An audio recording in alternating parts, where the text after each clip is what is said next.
Bonjour tout le monde. Dans cette vidéo, on va parler des opérations qu'on peut effectuer sur les chaînes de caractères. Et la première opération qu'on va voir, c'est l'opération de comparaison. Donc, comment faire pour faire la comparaison de chaînes de caractères? Donc, pour faire la comparaison, il y a différentes façons. On a le premier opérateur, c'est l'opérateur égal-égal. Cet opérateur, il permet de comparer les références. Elle permet de comparer les références. En d'autres termes, vous avez des variables S1 et S2 et S3. Ici, on a trois variables S1, S2, S3 qu'on a créées dans la vidéo précédente. Et ces trois variables-là, ils contiennent des chaînes de caractères différentes.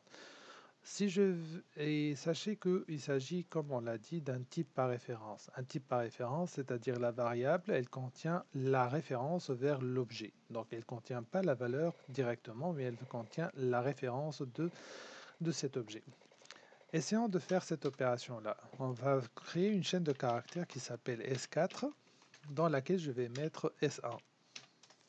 Donc S4 et S1, qu'est-ce qu'ils font? Ils pointent toutes les deux vers la même chaîne de caractères qui est bonjour. Donc si j'essaie de faire un affichage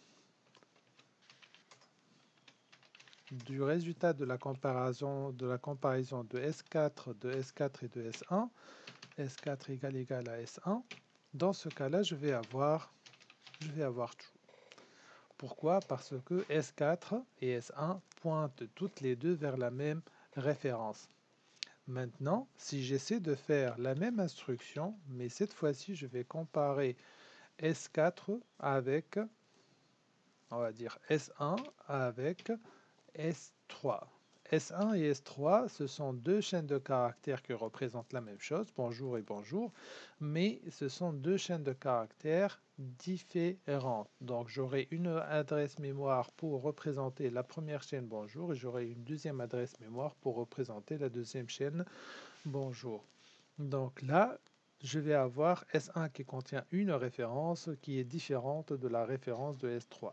Malgré que le contenu de ces deux références est le même, ces deux références sont différentes. Par conséquent, le résultat de la comparaison de S1 et de S3 va donner comme résultat false.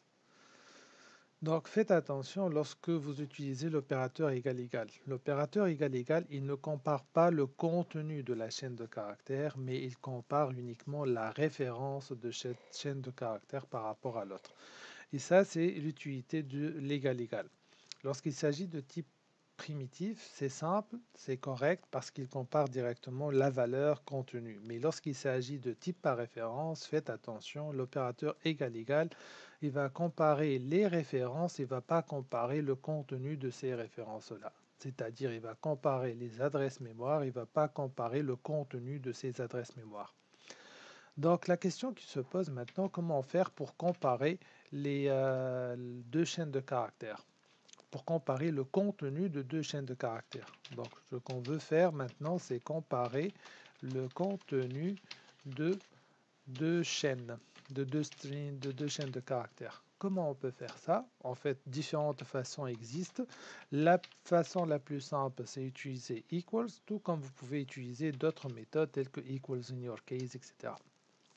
Essayons d'appliquer ça sur notre exemple. On va comparer S4 et S1 et on va comparer S1 et S3.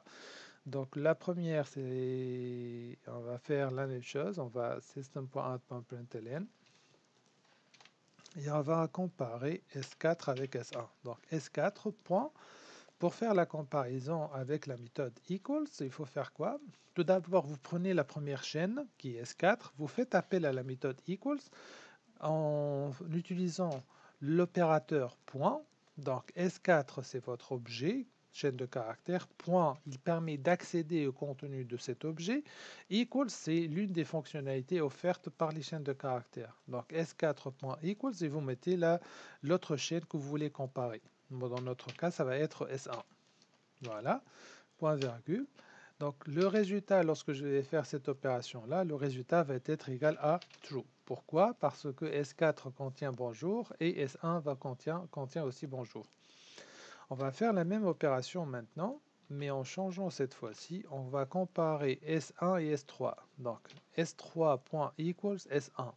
S3 il contient bonjour et S1 contient aussi bonjour. Donc le résultat va être égal à true. Donc comme on l'a dit, la différence entre ces deux instructions, c'est que ici on compare uniquement les références, c'est-à-dire les adresses contenues dans la variable, tandis que ici on compare le contenu de cette adresse-là, qui est le même pour S4, S1 et S3.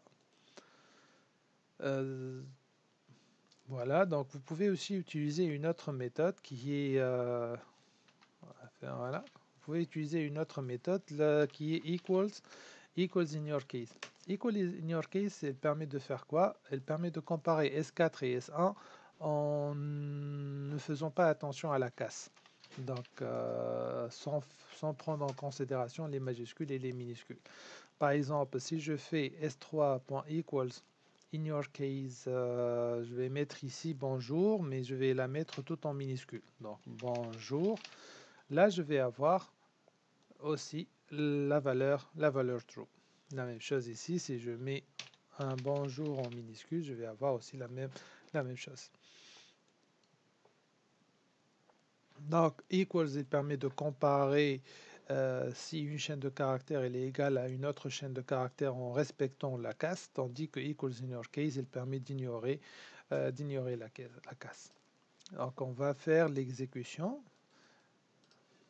En lançant l'exécution, on va avoir le résultat suivant. Donc là, après avoir lancé l'exécution, on a eu true, false, true, true, true, true, comme on l'a expliqué dans les commentaires qui figurent dans votre code. Merci pour votre attention et on se voit dans une future vidéo qui va parler d'autres fonctionnalités des chaînes de caractères.